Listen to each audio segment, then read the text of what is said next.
Greetings, ladies and gentlemen. It's Rock and Roll Spot Connection with the Wiki Comic Book Roundup. And now we're moving on to Spider-Man and other street-level heroes. The Punisher. So we're going to start things off with Symbiote Spider-Man number 4. So where we left off, Mysterio had blackmailed Black Cat into getting a sample of Spider-Man's black costume for him, which she got the sample, but shortly afterwards the costume enveloped Peter and he got up and left. So the issue begins with Black Cat giving Mysterio the sample and realized that she misunderstood the deal.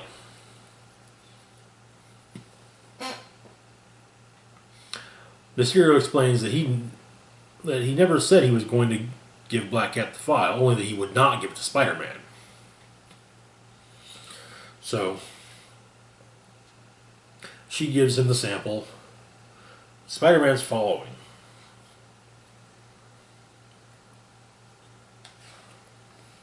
So he takes it to his buddy Jonathan Owen, who is studying it. It's expanding, and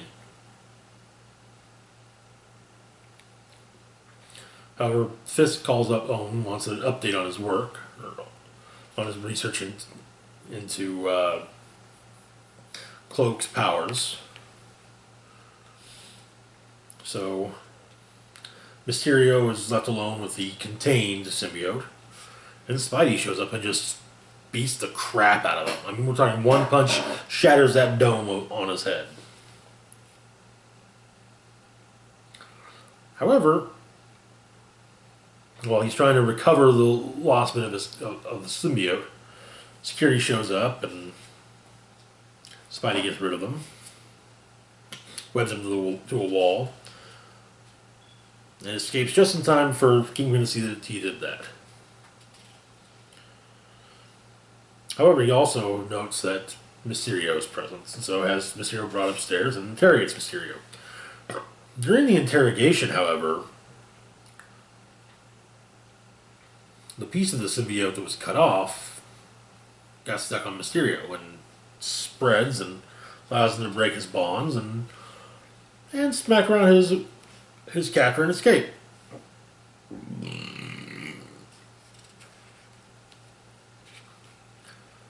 But Mysterio's decided that while he's somewhat strong, he's marginally stronger because of the symbiote, it's not enough. He needs to be as strong as he possibly can be. And so that means he needs to get the whole thing from Spider-Man.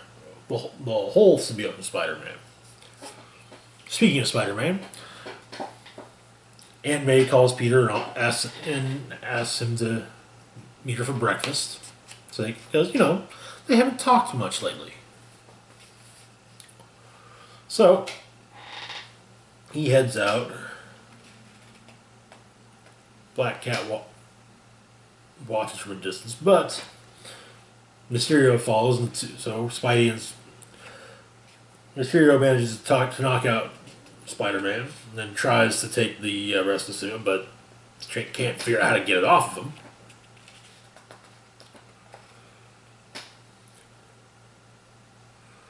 And so the two duke it out as the symbiote Mysterio and the symbiote Spider-Man duke it out while Black Cat watches from a distance, figuring that this cannot be good. And that is where the issue ends. I'm actually really digging symbiote Spider-Man. I'm going to be kind of sad when it's over. Anyways, moving on to Miles Morales Spider-Man number 8. Where we left off here, Miles had been kidnapped by a mysterious automaton and woke up strapped to a table with various monitoring equipment attached to him. So we pick up from there.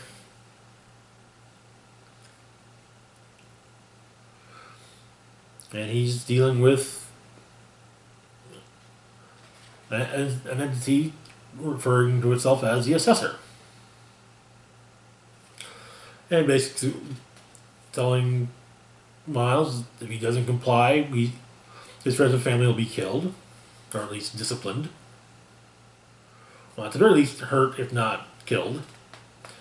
And so he's going to put through various tests. See what he's capable. See the limit of his capability, of his powers. So he fights some drones, then runs up a moving wall, and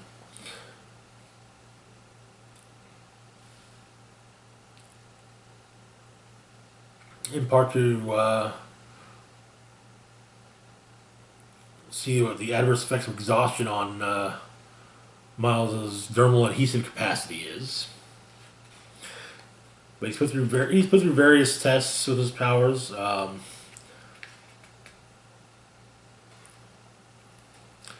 Including, but he manages to get loose, and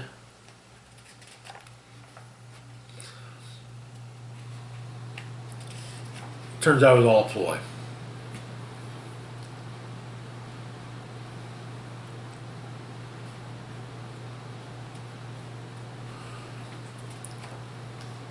It was all a simulated escape attempt.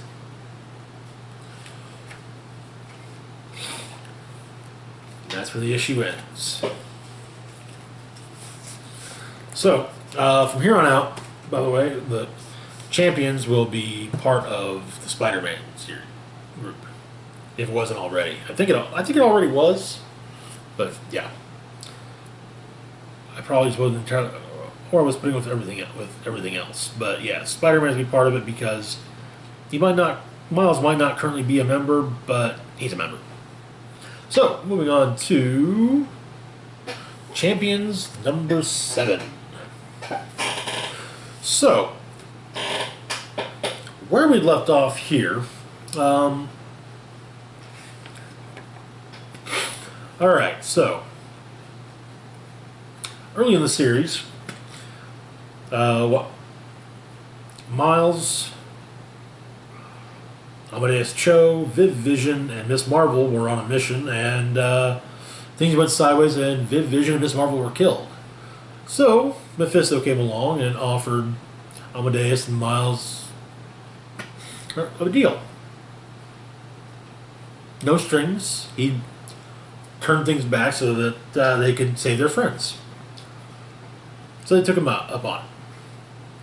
But the guilt of everything caused Miles to quit the team. And then Amadeus left was asked to help with the Agents of Atlas, and so he is taking some time off from the team. Then Sam Alexander, formerly Nova, was kidnapped by an old enemy of his, who wants him, who basically, was like, hey, we're going to go get your Nova helmet back, make you a Nova, and then I'm going to kill you so I can regain my honor. Because that's how she do. Oh, and after their War of the Realms adventures, Miss Marvel decided to step down as team leader. So, the issue begins with Viv taking Miss Marvel home. And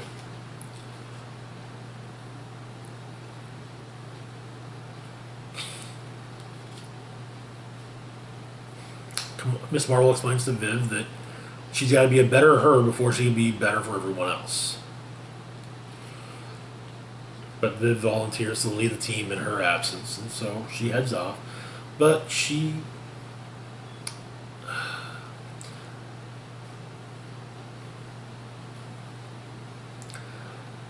there's a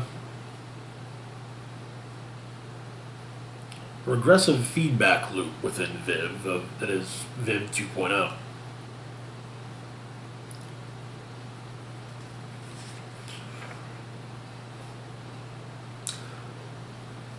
So that could be problematic. So in the Andromeda 2 galaxy, Caldera and the enemy of Nova's who kidnapped him, and Sam are on their way to the Spirit of Xandar, aka Nova Outpost Wheeler Delta, aka The Rock. So they basically managed to get into the ship, fight their way through,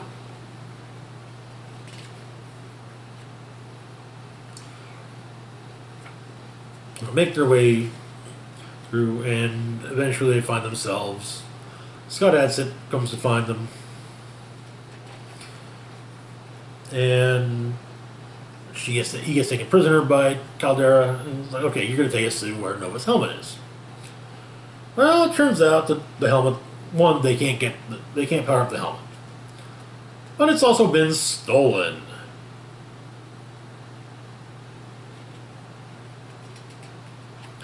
But Adsit has a bit of a freak out.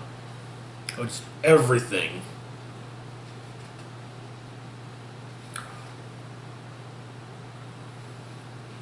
Caldera kills Adsit. Well, at least shoots him. Then turns out it hits the locator to find out where the missing helmet is,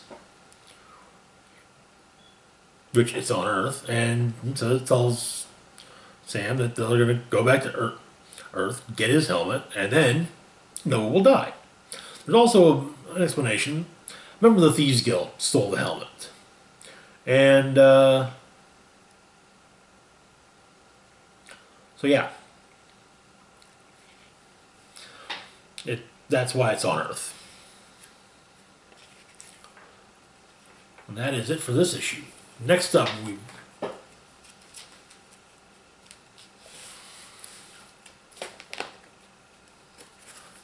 we've got Spider-Gwen, Ghost Spider number 10. Where we'd left off, Gwen had beaten Man-Wolf silly, but she's still trying to figure out what's wrong with her powers. And she can't seem to find Elsa Brock.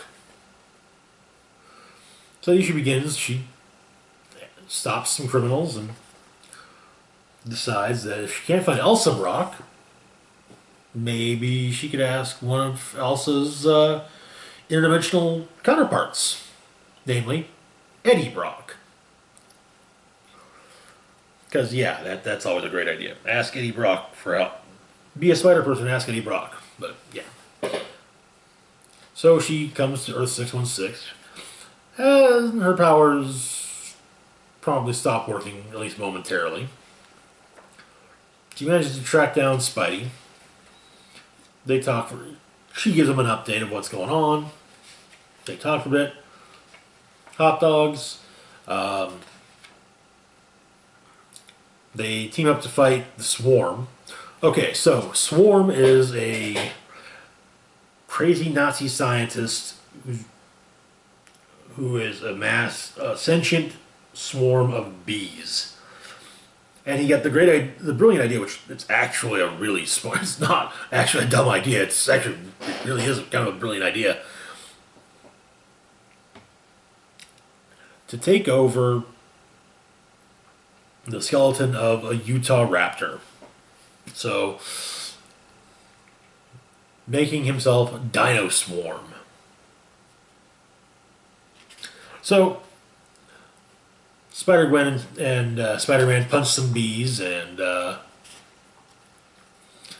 they save the day, and a little girl mentions that she doesn't know who Gwen is, and asks who she is, and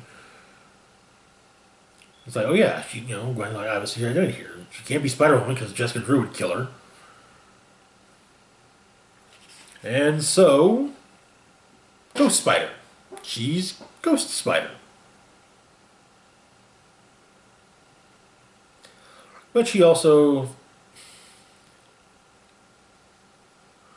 decided maybe she can be on Earth 616 more again.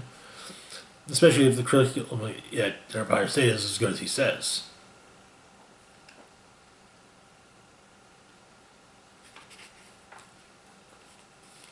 And that is the end of the issue, and actually the series. Mainly just so they can drop the Spider-Gwen part of the title. And moving on to The Punisher number 13. So where we left off. So Frank Castle had escaped. The Punisher had been going after the people in charge of the country of Bagalia, which was basically Hydra, the country. And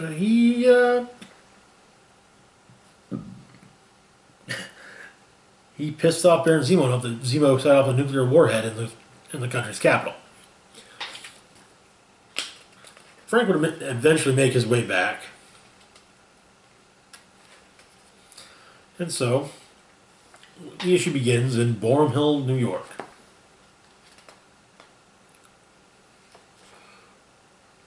A woman is trying to find her keys and turns to go after the creep that that was coming up on her, and only to find that the Punisher sliced his throat open.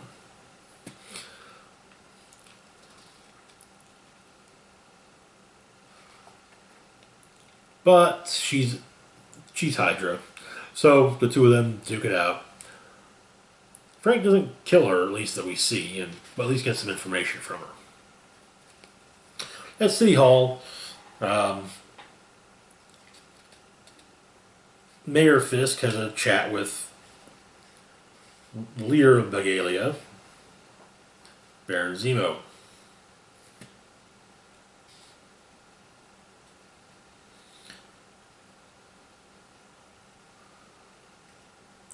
And apparently he's got a proposition for Fisk, which will allow Fisk to, or Zemo gets rid of the Punisher, and Fisk gets to take all the credit for it. So as he's walking around at night, Frank gets stopped by some cops, who upon realizing he's the Punisher, are starstruck.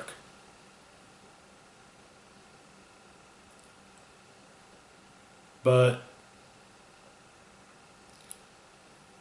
this is what Frank says to them. I'll say this once. We're not the same. You took an oath to uphold the law. You help people. I gave all that up a long time ago. You don't do what I do. Nobody does. You boys need a role model? His name is Captain America, and he'd be happy to have you.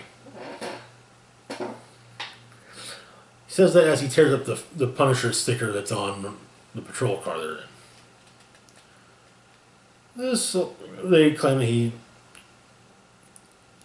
basically burned the last bridge he had in the city.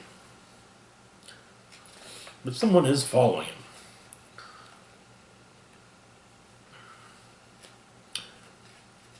Zemo and Fisk talk some more while Fisk prepares to throw the first pitch of the baseball game.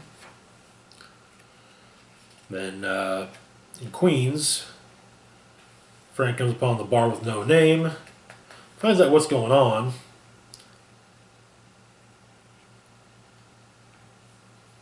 Someone's holding tryouts to go after, Frank. And so Fisk gives a speech. Turns out that Zemo's plan. First off, part of the speech, which this part made me very, very happy as a fan of 90s Punisher comics. Vigil is back. And also working with Vigil and the UN troops that will be, and some UN troops that have been loaned to Fisk. The Thunderbolts. Led by Citizen V,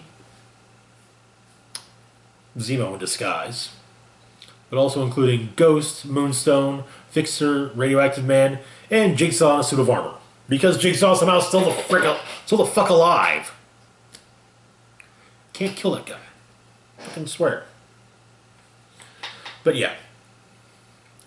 And so ends that issue. Alrighty. That's it for this part of the roundup. As always, feel free to like, share, and subscribe. Hit the bell icon to be notified when I put up new content. Let me know what you thought of recent Spider-Man books or whatever. Let me know whatever you want in the comments, within reason, obviously. But yeah, links to my Facebook, Twitter, Patreon, and PayPal are in the description box down below. This is Rockwell Spock signing off, saying, "Live long and rock hard."